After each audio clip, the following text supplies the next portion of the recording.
আমি জানি না আসলে আমি এই শোটা প্রচার করতে পারবো কিনা, এই অংশটুকু অ্যাটলিস্ট আম ভেরি কনসার্ন। আমার লাইফ থ্রেট লাগতেছে আপা, ট্রুলি। আমি এটা জীবনে প্রথম শুনলাম যে ডিএনএ রিপোর্ট দিয়ে হুন্ডিতে টাকা যায়। ভাই লুঙ্গি টুঙ্গি উঠায় তো কাপড় চোপড় নিয়ে তো দৌড়, ওনারা তো ভালো উদ্দেশ্যে যান নাই। ওনার এই দেশের একজন সিনিয়র পার্সন, এবং আমি ডিরেক্টলি উনি ভাবছে যে আমি ফেসবুকে বা ইউটিউবে লাইভে গেছি, আমি কিন্তু সেটা করিনি। আমি না সোফায় কাইট হয়ে ঘুমায় গেছি, ওনারা মিটিং করতেছে, আচ্ছা খাবারটা দিয়ে আমি চলে যাবো, একটু কাইট হয়েছে, আমি ঘুমায় গেছি। যখন জাগলাম রাত্রের বাজে 3টা, আমার মেয়েরাও আমার পাশে, কেউ এখানে ফ্লোরে, কেউ আরেকটা সোফায়। রাত্রে 3টায় ওনারা এসে ডাক দিল, নক করলো, আচ্ছা খাবারটা দিলাম, আচ্ছা ভাইয়া আমরা যাই তাহলে, আপনি খাবার খেয়ে পরে যদি থাকেন আমার ওই দিকটাতে এসে ঘুরে যায়। এই পর্যন্তই কথা শেষ। এখন উনি আমার একটা মেয়েকে বলতেছে যে আমাদেরকে একটু খুশি করবে না। বুঝছেন আপনি ভাই, আমি আপনার কাছে অস্বীকার করবো না, আমি থাপড়াইছি। দুনিয়াতে তো মেয়ের অভাব নাই, ভাই সারা দুনিয়া খুঁজে আমার পিছনেই বাঁধতে হবে কেন? কোনটা বেশি কঠিন ছিল, ব্যবসা দাঁড় করানো নাকি পুরুষদের হাত থেকে বাঁচা? পুরুষদের হাত থেকে বাঁচা কঠিন। আমি কাজ করতে পছন্দ করি, কিন্তু গার্মেন্টস ট্রেডে যেই এনভায়রনমেন্টে কাজ করতে হবে সেখানে অবশ্যই আমি খোলামেলা চলবো। জি, ওয়েট, মানে আপনার ফিজিক্যাল অ্যাপিয়ার নিয়ে ঝামেলা শুরু হলো। ওকে। যখন আমার বিজনেসটা আরেকটু বড় হিসেবে, আমার 80টা মেশিনে আমার পার ডেতে আমার যখন 1,500 গজ কাপড় লাগবে, নিশ্চয়ই আমি সেই ভলিউমে আমি যোগাযোগ করতে হবে এবং বড় ইন্ডাস্ট্রি ওই লেভেলে মানুষদের সাথে মিশতে হবে। হ্যাঁ, তো আপনি তো সুন্দর পরে ডাকবেন কেন? নিশ্চয়ই আমার সাথে বিজনেস আওয়ারে পরে। এখন যেহেতু ওখান থেকে গুলশান, বাড়িধারা, ডিভাইসেস গুলো খুব কাছাকাছি, তো একদিন ইগনোর, 2 দিন ইগনোর, 3 দিনের দিন তুমি যদি কথা না বলো, তুমি যদি আমাদের কমিটমেন্টে না আসো, আমাদের সাথে কমিউনিকেশন কন্টিনিউ না করো, তোমাকে খেসারত দিতে হবে। আপনি আলটিমেটলি একটা সুগার ড্যাডি বা কিছু বিনিময়ে আপনি যেতেই পারেন। আপনার যদি মনে হয় যে আমি খুব স্বল্প সময়ে উঠবো বা আমার টাকার প্রয়োজন, আপনি এই কম্প্রোমাইজে যাইতেই পারেন। একটা পুরুষের ব্যাকগ্রাউন্ড যতটা সহজে ঢাকা যায়, বা ঠিক আছে আগে যা করছি সেটা আগের বিষয়টা বাদ, একটা নারীর কিন্তু কখনো এটা মোছা যায় না। মেয়েদের অবমূল্যায়নের জন্য, অসম্মানের জন্য মেয়েরাই তো দায়ী আমার মনে হয় বোন, অনেকখানি। আমার দেশের যেই নারীরা আসলেই কিছু করে উঠতে চায় তারা থাকতো, কিন্তু তারা এখন আছে কোথায়? নিশ্চয়ই আপনার টেবিলে একটু চা দিচ্ছে, সন্ধ্যাবেলা আপনার সাথে একটু কফি খাচ্ছে। তারা স্বপ্নটা দেখতেছে আমার মতো কিছু করবে, যে এই লোকটা আমাকে এরকম কিছু করে দিবে। আসলে কিন্তু না, এরা কারোর জন্য করে না। তো জানেন, আমার সবসময় ধারণা ছিল সৌন্দর্য একটা মেয়ের জন্য আশীর্বাদ, সৌন্দর্য একটা শক্তি। আপনার কথা শুনে উল্টো লাগতেছে আমার। 100% উল্টো। আমরা দেশ এমনিতে ছাড়ি না, আমাদেরকে ছাড়তে বাধ্য করা হয়। আমি কি বাঁচার রাইট রাখি না বাংলাদেশে? অবশ্যই। আমি কি অপরাধ করলাম? আমার কি কারো কাছ থেকে এমন কোনো ক্লেম আছে যে না তা এই শর্তে আমি তাদেরকে 10 টাকা দিছি বা নিছি? আমার কি অপরাধ এতটা মানবিক হয়ে দেশ থেকে বিতাড়িত হওয়ার? বাংলাদেশের নামি দামি যে গ্রুপগুলো আছেন, আশা করি তারা আমার চেহারাগুলো খুব ভালোভাবে চেনে, কারণ আমি তো অন ক্যামেরায় আসার মতো মেয়ে না, কিন্তু কারোর সামনে যাইতে ভয় পাবো অতটুকু ভীতু মেয়ে আমি নই। সহজ কথা কি সুন্দরী ব্যবসায়ী হওয়াটা আপনার জন্য অভিশাপ হয়ে গেল? অনেকটা তাই। বাৎসরিক লেনদেন হয় কত আপনার? 10-এর উপরে আছে। 10 কোটি টাকার উপরে, এবং পুরোটা নিজের? আলহামদুলিল্লাহ। কি নাম আপনার? আমি আসমা আক্তার। আসমা, আপনি দেশে বাইরে থাকেন? জি। নারী উদ্যোক্তা। আমি এটা জীবনে প্রথম শুনলাম যে ডিএনএ রিপোর্ট দিয়ে হুন্ডিতে টাকা যায়। যাচ্ছে। আপনি তো কোনো আইডেন্টিফিকেশন দেওয়া সম্ভব না, আপনার ব্যাকগ্রাউন্ড আছে, আপনার মানে কি বলবো, আপনার পজিশন আছে, এটা ক্ষতিগ্রস্ত হবে, কিন্তু আপনার টাকাটা নেওয়া দরকার। আমি কোন সিকিউরিটিতে নিব? আপনি তো, আমরাও তো কাজ করতে ঠিক তার সাথেই কাজ করি যার বাপ খালু আমার পকেটে থাকে, যে অস্বীকার করার সুযোগ নেই। তো যে হুন্ডিতে ধরেন আজকে কি বলবো 100 কোটি টাকা বা 1000 কোটি টাকা পাঠাইলো, সে তার প্রমাণও না কিছু না কিছু দিবে না, আর সেটা মানে লিগালি প্রুফ তারা নিজেরা নিয়েই করতেছে। আমি জানি না আসলে আমি এই শোটা প্রচার করতে পারবো কিনা, এই অংশটুকু অ্যাটলিস্ট আম ভেরি কনসার্ন। প্ল্যাটফর্মের মাধ্যমেই তো আপনাদের টাকাগুলো যায়, হুন্ডি বা ক্রিপ্টোকারেন্সি বা বিটকয়েন, এটা আছে কোথায়? কম্বোডিয়াতে। মেইন আমাদের এই আন্তঃএশিয়ার এই মানে রুটটা কোথায়? যেরকম পানামা খাল দিয়ে আমাদের সব জাহাজ যাইতে হয়, তো এই দিকের এই টাকাটা যায় কোথায় দিয়ে? কম্বোডিয়া দিয়ে। প্ল্যাটফর্মের মাধ্যমে, গেমের মাধ্যমে এটা পাস হচ্ছে। তো সেখানে যারা আছে, আমি এই অঞ্চলে ব্যবসা করে নিশ্চয়ই সবাইকে চেনা জানাটা স্বাভাবিক। তো এগুলো তো আমাদের চোখের সামনের ঘটনা। জি। দেশের বাইরে কি ইচ্ছে করে গেছেন ব্যবসা প্রসার করতে, না বাধ্য হয়ে? অনেকটা বাধ্য, অনেকটা না বলা কষ্ট, অনেকটা নীরবেই নিজেকে সরিয়ে নেওয়া। দেশের বাইরে বাধ্য হয়ে ব্যবসা করতে হচ্ছে। শুরু থেকে বলেন তো কি এমন হলো যার জন্য দেশ ছাড়তে হলো, মানুষের কাছ থেকে লুকায় গিয়ে অন্য দেশে আজকে বালিতে আপনি ব্যবসা করছেন? জি, আমি গ্রাম বাংলার একটা সাধারণ মেয়ে, গ্রাম থেকে উঠে আসার। আমার বাবা এবং দাদারা মোটামুটি হাজি বংশের লোকজন। তো ছোটোবেলা থেকে আমার গার্মেন্টস ট্রেড নিয়ে পড়াশোনার খুব আগ্রহ ছিল। তো সেক্ষেত্রে ফজিলাতুন্নেসাতে ভর্তি, এবং যখন ফ্যামিলি এটা জানতে পারলো যে আমি গার্মেন্টস ট্রেড নিয়ে পড়াশোনা করছি, তো ওনারা এটাকে পজিটিভ ওয়েতে দেখলো না, কারণ গার্মেন্টসের ভাষাটা ঠিক না, এবং তাদের ধারণা ছিল যে গার্মেন্টসে ভালো বংশের মেয়েরা পড়াশোনা করে না। সেক্ষেত্রে ফ্যামিলি একটু পিছপা হওয়ার পর আমাদেরকে যেই ফাইটটা করতে হয় আর কি, ফাইন্যান্সিয়ালি, সোশ্যাল এবং অন্যান্য দিক থেকে। তো তখনকার সময় থেকে আমি মোটামুটি বাংলার প্রায় ফার্স্ট বাইক রাইডার বলতে পারেন আমি একাই। মানে আপনি তো বাইক চালাতেন? বাইক চালাইতাম। আরে বাবা, কত সালে? 2008-এর কথা বলছি। সিরিয়াসলি? সেই সময় Yeah. মেয়ে বাইকার তো আমি দেখি, আমি Impossible. জানতাম না, আমি চিনি না। এটা সম্ভব না। ও বাপ রে। আপনার এরিয়াতে আশেপাশে আমার ফ্যাক্টরি ছিল। আচ্ছা নদীর এই পারে আমার, নদীর পাড়ে যে হাউজিংটা হয়েছে না, এখানেই আমার ফ্যাক্টরি ছিল। আচ্ছা আচ্ছা। তো একটু ডানপিঠে হিসেবে যখন এই জার্নিগুলো শুরু করলাম, প্রথম আসলো ফ্যাক্টরি যখন করতে যাই বিভিন্ন ইন্ডাস্ট্রির মালিকদের পক্ষ থেকে। তারপরে হচ্ছে কাপড় কিনতে যাব নারায়ণগঞ্জে, সেখানে কিছু ভালো মানুষ আছেন।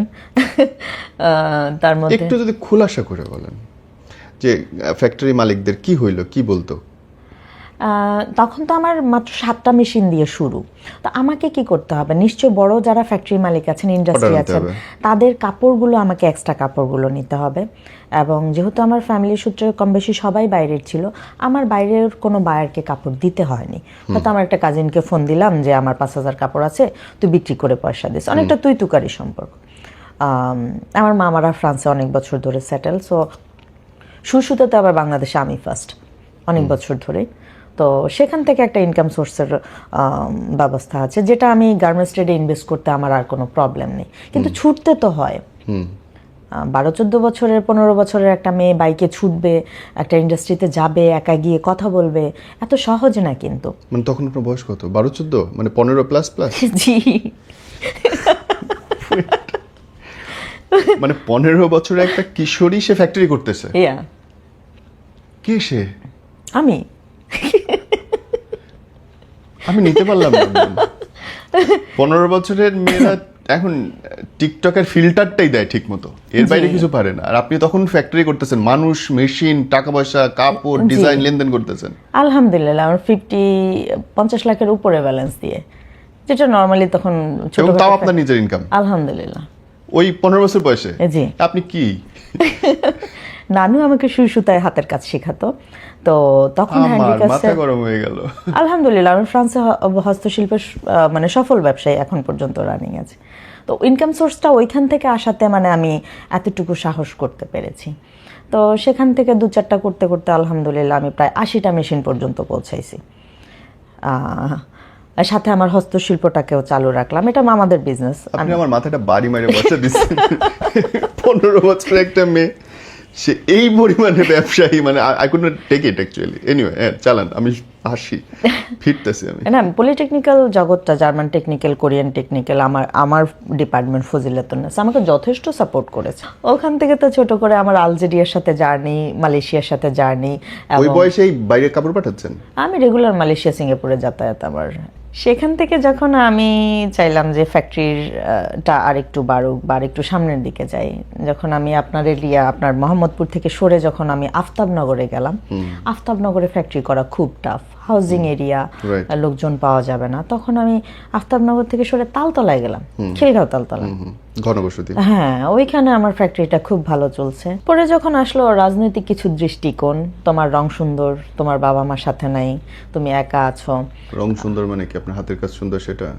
মানে সবকিছু মিলিয়ে আপনি যাকে যেভাবে সুন্দর দেখেন। এখন আমি ওয়েট, মানে আপনার ফিজিক্যাল অ্যাপিয়ার নিয়ে ঝামেলা শুরু হলো? জি। ওকে। যখন আমার বিজনেসটা আরেকটু বড় হিসেবে, আমার 80টা মেশিনে আমার পার ডেতে আমার যখন মানে 1,500 গজ কাপড় লাগবে, নিশ্চয়ই আমি সেই ভলিউমে আমি যোগাযোগ করতে হবে এবং বড় ইন্ডাস্ট্রি ওই লেভেলে মানুষদের সাথে মিশতে হবে। হ্যাঁ, তো আপনি তো সন্ধ্যার পরে ডাকবেন কেন?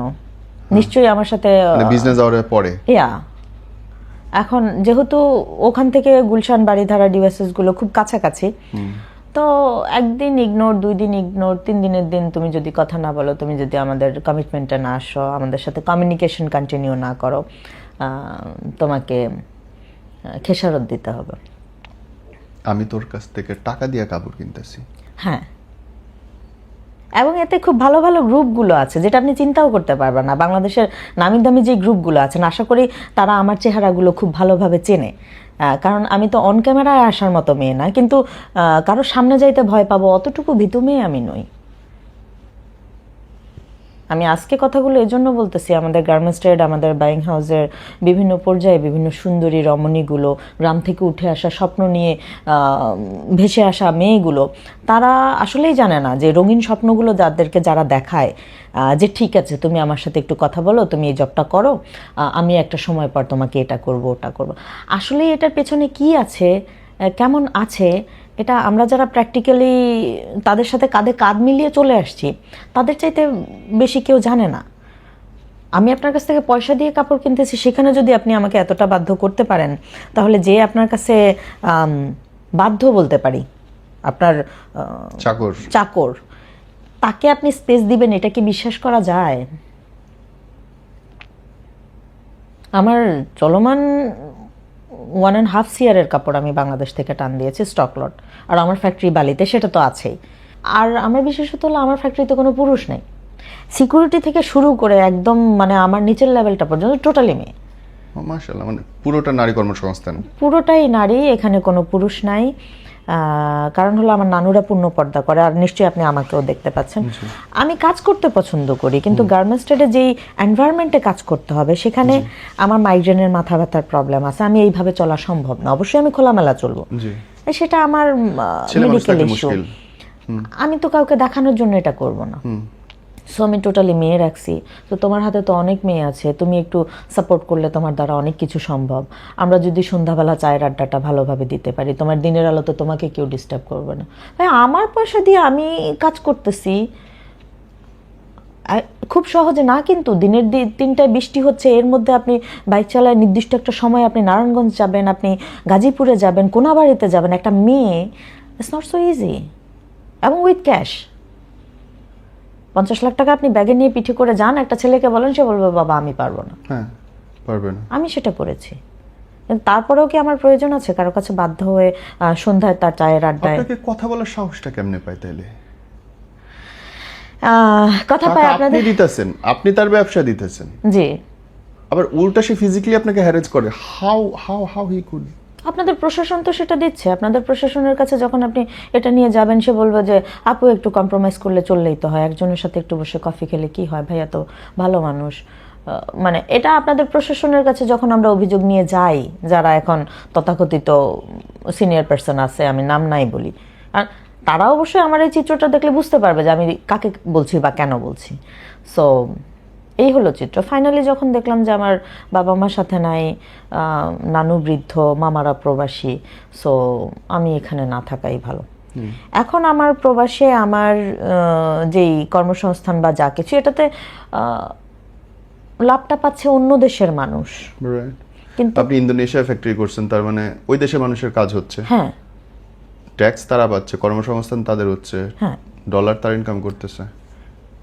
তো আমার কথা হলো যে আমরা যারা এত কষ্ট করে আসি বা আমরা দেশের জন্য কিছু করার চিন্তা করি, আপনারা যারা দেখেন যে যারা একটু বুদ্ধিমান আছে, বিজনেস ম্যাগনেট আছে, বা পড়াশোনা করে একটু হায়ার পজিশনে যাচ্ছে, আমরা দেশ এমনিতে ছাড়ি না, আমাদেরকে ছাড়তে বাধ্য করা হয়।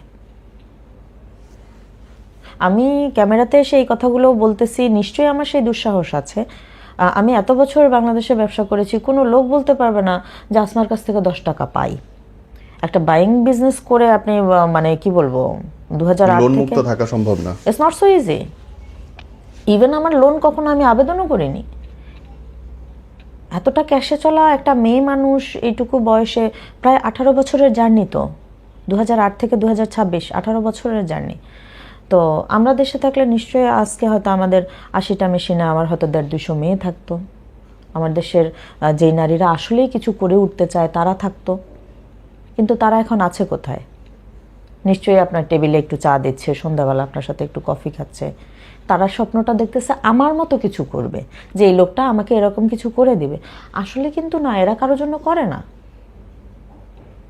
এবং কেউ করতে চাইলেও তারা দিবে, এটা আশা করা ভুল। আমি আমার পাশে এক্সিবিশন করার জন্য সমস্ত আয়োজন করেছি এবং আমার 5 বছরের পরিশ্রম, সেখানে আমাকে পারমিশন নিতে হবে। কেন? এটা তাদের পরিবারের ছবি। যখন সেখানে এই বিষয়গুলো প্রেজেন্ট হলো, তখন আসলো মানে রাজনৈতিক কিছু হাতছানি।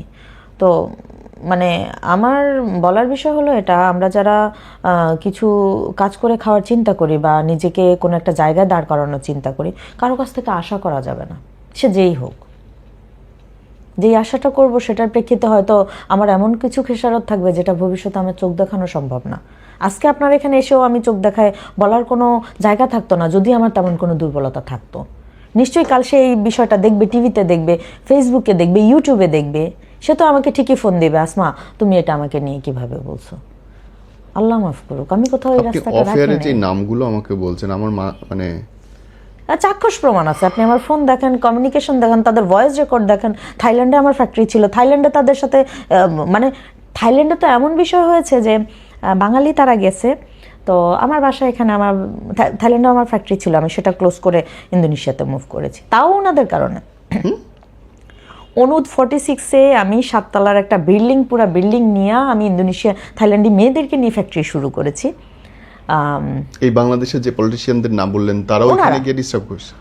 শুধু ডিস্টার্ব না, ওনারাও এখানে গিয়েছেন, গিয়ে ফোন দিল, আসমা তুমি তো এখানে ফ্যাক্টরি করছো, আমরা তো এখানে আসছি, এই ব্যাপার, সন্ধ্যাবেলা আমাদের খাবার আয়োজন করি নাই, তো তুমি তো খুব ভালো রান্না বান্না করো, তোমার মেয়েরা করো। যেহেতু আমি এই পর্যায়ে, আমার সাথে 5-7টা অ্যাসিস্ট্যান্ট থাকা, ইটস ভেরি নর্মাল, একটু বাঙালি খাবার যদি কিছু দিই, তাই ইটস ওকে। একজনে খাইতে চাইছে ভাই বিদেশের মাটিতে আইসা, তাও বাঙালি, হ্যাঁ, না করার তো কোনো যুক্তি নেই। আমি মোটামুটি প্রায় মানে 20 জনের খাবার করছি, কিন্তু এটা সঠিকভাবে খেলে 30-40 জন খাইতে পারবে, এরকম খাবার আর কি। নিয়ে গেলাম, ওনারা কি বলবো, ওই যেই কায়ুগারুর যেই এরিয়াটা, হসপিটালের এরিয়াটা, বামনুনঘাটের এরিয়াতে ওরা গেল, ভালো একটা ইয়েতে উঠছে এবং অনেকগুলা তাদের ইয়ে নেওয়া আর কি বলবো, অ্যাপার্টমেন্ট নেওয়া। থাইল্যান্ডে এরকমই নেয়, হোটেলের মতো না, অ্যাপার্টমেন্ট টাইপেরও নিতে পারে যারা চায় আর কি। তো নিল, আমি সারাদিন ফ্যাক্টরিতে কাজ করেছি, খাবারটা নিয়ে গেলাম, আমার সাথে আমার পুরো টিম আছে, 4-5টা মেয়ে, এবং আমি না সোফায় কাইত হয়ে ঘুমায় গেছি। ওনারা মিটিং করতেছে, আচ্ছা খাবারটা দিয়ে আমি চলে যাবো, একটু কাইত হয়েছে, আমি ঘুমায় গেছি। যখন জাগলাম রাত্রের বাজে 3টা। আমার মেয়েরাও আমার পাশে, কেউ এখানে ফ্লোরে, কেউ আরেকটা সোফায়। আচ্ছা আমরা সারাদিন ক্লান্ত মানুষ, আমাদের বিষয়টা তো আলাদা। রাত্রে 3টায় ওনারা এসে ডাক দিল, নক করলো, আচ্ছা খাবারটা দিলাম, আচ্ছা ভাইয়া আমরা যাই তাহলে, আপনি খাবার খেয়ে পরে যদি থাকেন আমার ওই দিকটাতে এসে ঘুরে যায়। এই পর্যন্ত এই কথা শেষ। কেন এখন উনি আমার একটা মেয়েকে বলতেছে যে আমাদেরকে একটু খুশি করবে না? বুঝছেন আপনি ভাই, আমি আপনার কাছে অস্বীকার করবো না, আমি থাপড়াইছি। এবং আপনার এই দেশের একজন সিনিয়র পার্সন, এবং আমি ডিরেক্টলি উনি ভাবছে যে আমি ফেসবুকে বা ইউটিউবে লাইভে গেছি, আমি কিন্তু সেটা করিনি। আমার ফোনেই আমি ভিডিও রেকর্ডে চলে গেছি যে আপনারা দেশের গণ্যমান্য ব্যক্তিবর্গ বিদেশে এসেছেন এবং আমরা প্রবাসী যারা আছি তাদের সাথে আপনাদের গেট টুগেদারটা যেন স্মরণীয় হয়, সেজন্য আমি কিছু খাবার দাবার নিয়ে এসেছি। কিন্তু আপনারা কে কেমন আছেন বা আমাদের প্রতি আপনাদের মন্তব্যটা কি যদি একটু বলেন। ভাই লুঙ্গি টুঙ্গি উঠায় তো কাপড় চোপড় নিয়ে তো দৌড়, ওনারা তো ভালো উদ্দেশ্যে যান নাই। পরবর্তীতে সেখানেও আমাকে ধমক, তুমি যদি ভিডিও ডিলিট না করো এবং মানে আমাদের সাথে এই ধরনের শত্রুতা তুমি না করো তাহলে তোমাকে মেরে ফেলবো। থাইল্যান্ডে যে ধমক, চিন্তা করেন। আমার রানিং ফোনগুলো ওইখানে রেখে, রানিং ফ্যাক্টরিটা ওইখানে রেখে তারপর আমি বালিতে চলে গেছি। এত পাওয়ারফুল তারা, এত পাওয়ারফুল। আমার কথা হলো দুনিয়াতে তো মেয়ের অভাব নাই, থাইল্যান্ডে মেয়ের অভাব নাই, ইন্দোনেশিয়াতে মেয়ের অভাব নাই। ভাই সারা দুনিয়া খুঁজে আমার পিছনেই বাঁধতে হবে কেন? আমি কি করলাম? এবং আপনি যে নামগুলো আমাকে বলছেন, আমি আমি মানে আমি ভয় পাইতেছি নিজে অ্যাকচুয়ালি এখন। আমি ভয় পাই না যে এই নাম কোনোভাবে কোনো রকম ভাবে মুখ ফসকে একটা শব্দ বেরোলেও আল্লাহ জানে আমার কি হবে, আপনার কি। এনিওয়ে, জি, মানে এই যে এখন এসে এই 38 বছর বয়সে এসে আমি গত 5 মাস আগে বিয়ে করেছি অস্ট্রেলিয়ার একজন শিশু বিশেষজ্ঞ ডক্টর নুরুল ইসলাম চৌধুরী। তো এটার ইফেক্ট এতটাই ছিল যে আমি একটা সুন্দরভাবে একটা জীবন শুরু করবো তাও পসিবল ছিল না। এবং আমি যে এবার আসলাম প্রথম শ্বশুরবাড়িতে গেলাম সিলেটে, কারণ আমি মোটামুটি প্রস্তুত ছিলাম যে কোনো প্রকার যদি একটা সাউন্ড আমার দিকে আসে আমি তো হাটে হাড়ি ভেঙে দিব। আর কত, আমি কি বাঁচার রাইট রাখি না বাংলাদেশে? অবশ্যই। আমি কি অপরাধ করলাম? আমার কি কারো কাছ থেকে এমন কোনো ক্লেম আছে যে না তা এই শর্তে আমি তাদেরকে 10 টাকা দিছি বা নিছি? কোন ক্ষেত্রে আমার জীবনটাকে এতটা জাহান্নাম করবে? কোনো কারণ আছে? আমি ক্যামেরার সামনে আসার চিন্তা কখনোই করি নাই। আমার কোম্পানি, বাইং হাউস বা যেটাই থাকুক না কেন, আমি এতটা লম্বা সময়ের জার্নিতে আমি কখনো ক্যামেরার সামনে আসিনি এবং নিজেকেও কোথাও প্রেজেন্ট করিনি। তো আজকের এই বলাটা এই জন্য যে শকুন গেছে চিল আসবে, চিল মরে গেছে কা করবে, এটা এক কথায় শেষ হয়ে যাবে না। কিন্তু আমরা যারা করতে চাই তারা হয়তো রঙিন ফ্যাসিলিটিগুলোর পিছনে না ভেগে যদি আমরা আসলে আমাদের পরিশ্রম এবং আমাদের কি বলবো নীতিসততাকে প্রাধান্য দিয়ে এগিয়ে যাই তাহলে সম্ভব। আমি বোন, জি। কোনটা বেশি কঠিন ছিল, ব্যবসা দাঁড় করানো নাকি পুরুষদের হাত থেকে বাঁচা? পুরুষদের হাত থেকে বাঁচা কঠিন ছিল। আমি যতগুলো কান্ট্রির সাথে বিজনেস করেছি, সৌদি, তারপরে হচ্ছে আপনার Algeria, Kuwait, Dubai, Malaysia, Singapore, এদের সাথে তো আমার রেগুলার। ইনশাআল্লাহ আমি ডিসেম্বর হয়তো অস্ট্রেলিয়াতেও লঞ্চ করবো আমার পার্সোনাল ব্র্যান্ড, সেটার প্রয়োজনীয় কার্যক্রম আমি সম্পন্ন করেছি। ফ্রান্সের সাথে আমার খুব লম্বা সময় ধরে হস্তশিল্পের বিজনেস, মোটামুটি কমফোর্টেবল। তারা আপনাকে মানুষ হিসেবে রেসপেক্ট দিবে, হয়তো আপনি সুন্দর হলে আপনাকে অ্যাপ্রিসিয়েট করবে, ফোর্সের কোনো জায়গা নাই। কিন্তু আমি আমার ঘর থেকে বিতাড়িত হয়ে আজকে যখন এই পর্যায়ে এসে দেখি তখন আমার আফসোস হয়, কারণ আমার এই ফ্যাসিলিটিটা পাওয়ার কথা তো আমার দেশের মানুষ। বালিতে সবাই এই বয়সে আমাকে আম্মু ডাকে। নিশ্চয়ই আপনি টাকা দিয়ে কাউকে বস শব্দটা অর্জন করতে পারেন বা ম্যাডাম শব্দটা অর্জন করতে পারেন, কিন্তু একটা কোম্পানিতে আপনাকে সবাই মা ডাকবে। ওটা ওটা অনেক মানবিক হিসাব, ওটা টাকা পয়সা হিসাবে না। আমার কি অপরাধ এতটা মানবিক হয়ে দেশ থেকে বিতাড়িত হওয়ার? সহজ কথা কি সুন্দরী ব্যবসায়ী হওয়াটা আপনার জন্য অভিশাপ হয়ে গেল? অনেকটা তাই। বাংলাদেশে কি এখন অফিস আছে আপনার? অফিসিয়ালি আছে, কিন্তু কার্যক্রম অনেক আগে সেটা এখানে হয় না কিছু? বাংলাদেশের মানুষ কি বাইরে নিয়ে যাচ্ছেন নাকি ইন্দোনেশিয়ার লোকাল মানুষ কাজ করছে আপনার সাথে? ইন্দোনেশিয়ার সবাই লোকাল করছে, কিন্তু কাটিং সেক্টরটা বাংলার মানুষজন ভালো, যার জন্য এখানকার কয়েকটা গার্মেন্টস থেকে কয়েকজনকে হায়ার করার চিন্তাধারা করছি। ওকে বোন, বদল কি আসলেই হয় নাই কিছু যখন শুরু করেছিলেন আর এখন আজ পর্যন্ত? এখন অনেক মেয়ে সাহস করে বের হচ্ছে, ফাইট করছে, এটা পরিবর্তন দেখেছি। বিষাক্ত শকুনগুলো অনেকটা ঘরে ঢুকেছে, এটা দেখেছি, কিন্তু তার নখের থাবাটা যে থেমে গেছে এটা নিশ্চিত নয়। আগে হয়তো সমাজে ডাকতো, সেটা আপনি প্রতিবাদ করতে পারতেন, কিন্তু যখন আপনি তার চার দেওয়ালের মধ্যে ঢুকবেন বিপদে আপনিই পড়বেন। একটু ব্যাখ্যা করেন। সাপের গর্তে ঢুকে আপনি যদি বলেন যে আমি সাপের সাথে ফাইট করব, পারা যাবে না তো। তো এখন তো তারা সমাজ থেকে গর্তে ঢুকেছে। এই জন্য আমার আজকে ক্যামেরার সামনে বলার যে আপনারা যারা যাই করতে চান না কেন,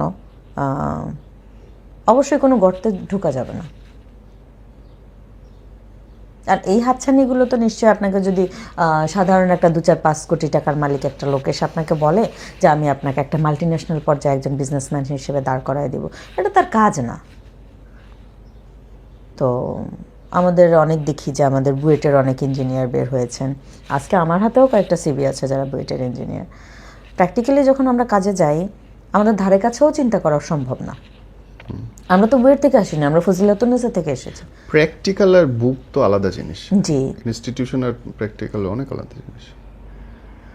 আমি আপনার এখানে বলতে আসার কারণ হলো এইটা যে যে পরিমাণে আমাদের ইয়াং জেনারেশন তারা ছুটাছুটি করছে, চেষ্টা করছে, ঠিক এই পরিশ্রমটাই যদি কারো ব্যক্তি বিশেষে না দিয়ে যদি কাজের ক্ষেত্রে দেয়, আপনি খুব নর্মাল একটা লেভেলে একটা গার্মেন্টসে ঢুকতে পারেন, মাস শেষে একটা স্যালারি পাবেন, আপনার একটা অভিজ্ঞতা হবে, ওই অভিজ্ঞতাটাই আপনাকে এই পর্যায়ে দাঁড় করাতে পারে। কিন্তু আপনি নিজের জীবন যৌবন এবং নিজের সময়টাকে ব্যয় করে যে লোকগুলোর পিছনে দিচ্ছেন, তারা আলটিমেটলি আপনাকে রাস্তায় ছুঁড়ে ফেলে দেবে, এর চেয়ে বেশি কিছু হবে না। আচ্ছা, এতক্ষণ পরে আমি ক্লিয়ার হয়েছি।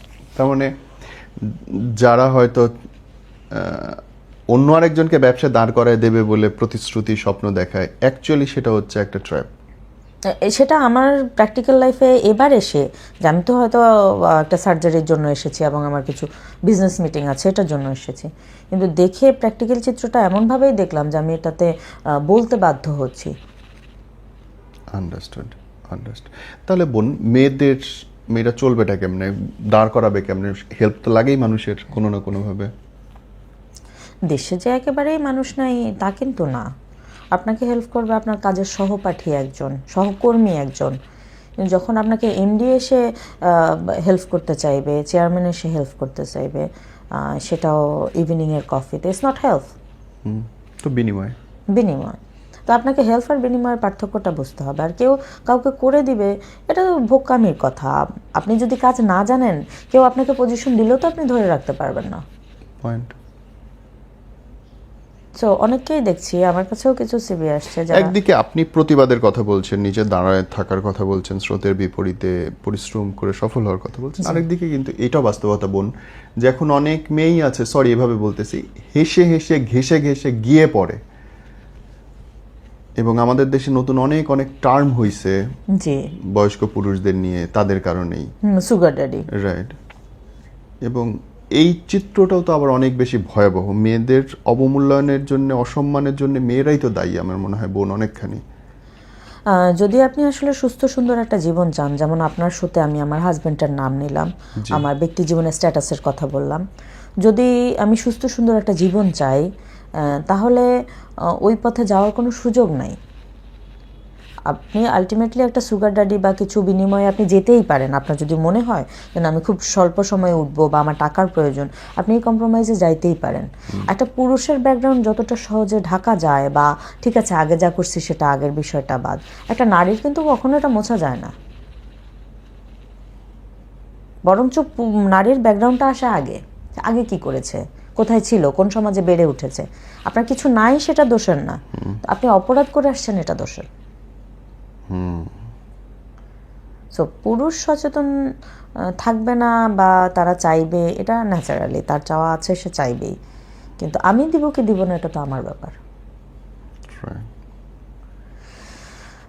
ব্যবসা করে আর কি কি কঠিন লাগে বাংলাদেশে আপনার? বাংলাদেশে কঠিন লাগে, এখনকার চিত্রটা আসলে আমাদের সময়ের চাইতে অনেক বেশি পাল্টে গেছে। তখনকার গ্রামের মেয়েরা এসে একটা গার্মেন্টসে ঢুকতে পারছে, কিন্তু গার্মেন্টসের লেভেলটা এখন অনেকটা ভালো পর্যায়ে গেছে, যেটাতে ন্যূনতম একটা কোয়ালিটি নিয়ে ঢুকতে হয় এবং ফিউচারও অনেক ভালো। এবং যারা আসলে একটু মনোযোগ দিয়ে কাজ করে, তারা ওখান থেকে বের হয়ে নিজের একটা ভবিষ্যৎ ভাবার সুযোগ আছে। আগে যেরকম 5 বছর একটা মেয়ে অপারেটর ছিল, কিন্তু সে বাইরে এসে কিছু করে খাওয়ার জায়গা নাই।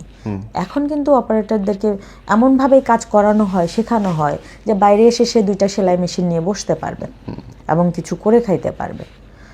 তো আমার মনে হয় গার্মেন্টস ট্রেডেও যদি আমাদের সুন্দরী রমণীরা আসে, বা এই ধরনের যারা সত্যিই কিছু পজিশন করতে চায়, সম্ভব। এমডির হাত না ধরে আপনার সহকর্মীকে বলতে পারেন যে আমাকে কাজটা দেখায় দাও, বা কী করলে আমি আরও ভালো কাজ শিখতে পারি। টাকা কিভাবে পেতে পারি, এটা তো অনেক রাস্তাই খোলা আছে, সেটা না খুঁজলেও ভালো।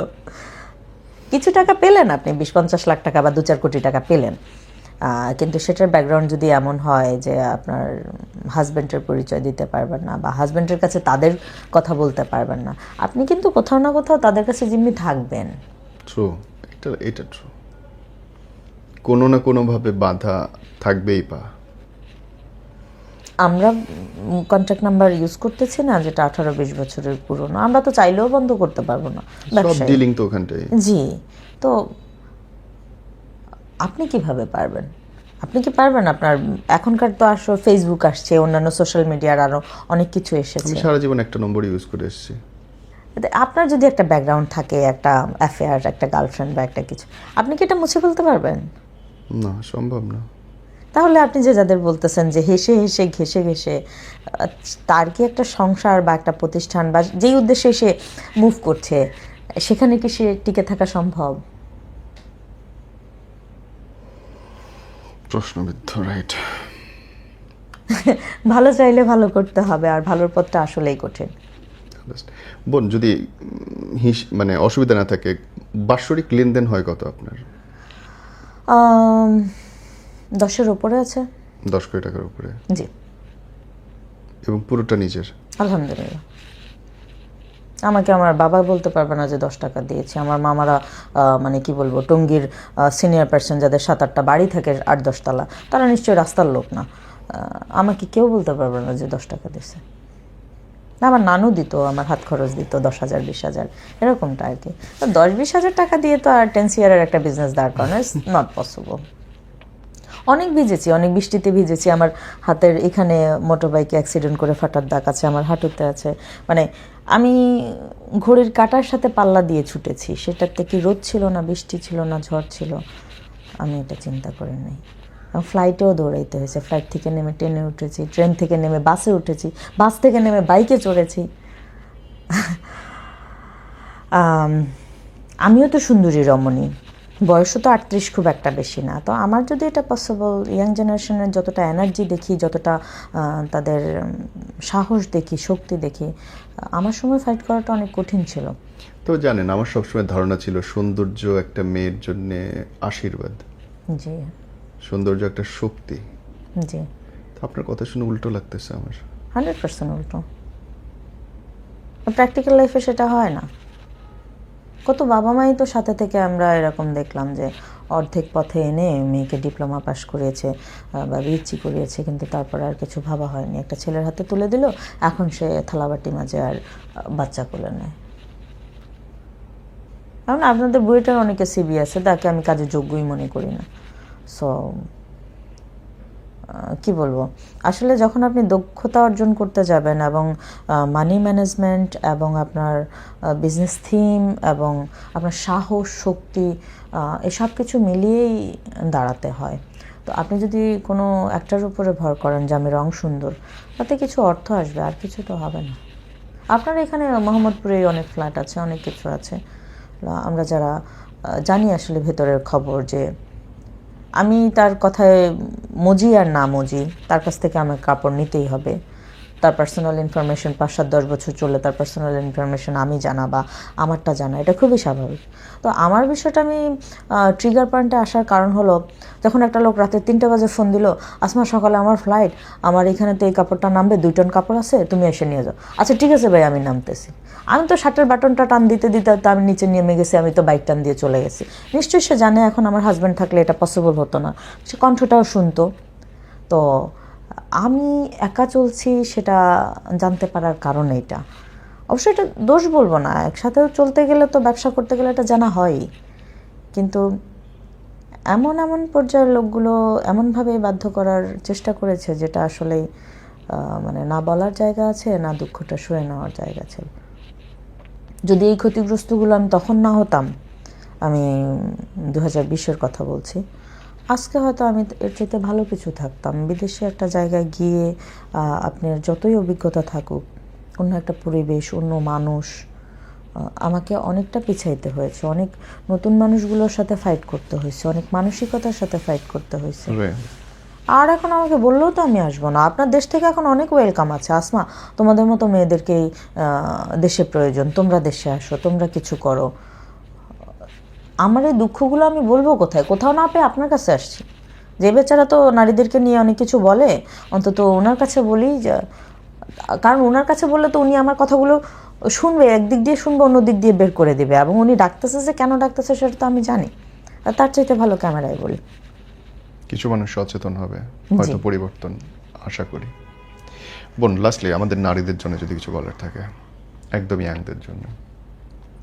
একদম ইয়াংদের জন্য কথা হলো, যদি তোমরা সুস্থ সুন্দর জীবন করতে চাও, এক্ষেত্রে তোমাদের যোগ্যতা, দক্ষতা এবং উপার্জন ক্ষমতা খুবই গুরুত্বপূর্ণ। এটাকে সৌন্দর্যের বাইরেই রাখো। আমি 38 বছর বয়সে আমার এই সৌন্দর্য যেহেতু আমার জন্য কাল, তুমি স্বামীর ঘরে যাবে, তোমার রং সুন্দর বা ইয়ে দিয়ে যে তুমি ভালো থাকবে বা জীবনে কোনো ঝড় আসবে না, এটা ভুল। আমার মনে হয় প্রত্যেকটা মেয়ের নিজের উপার্জনের জায়গাটাকে শক্তপোক্তভাবে ধরে রাখা উচিত। আর চলমান মেয়েরা এতই বুদ্ধিমান এবং এতই চতুর যে তারা একটা সংসার সামলাল দিয়ে একটা পজিশন, সেটা বিজনেস হোক বা তার প্রফেশনের মানে কোনো জব হোক, কোনো ব্যাপার না।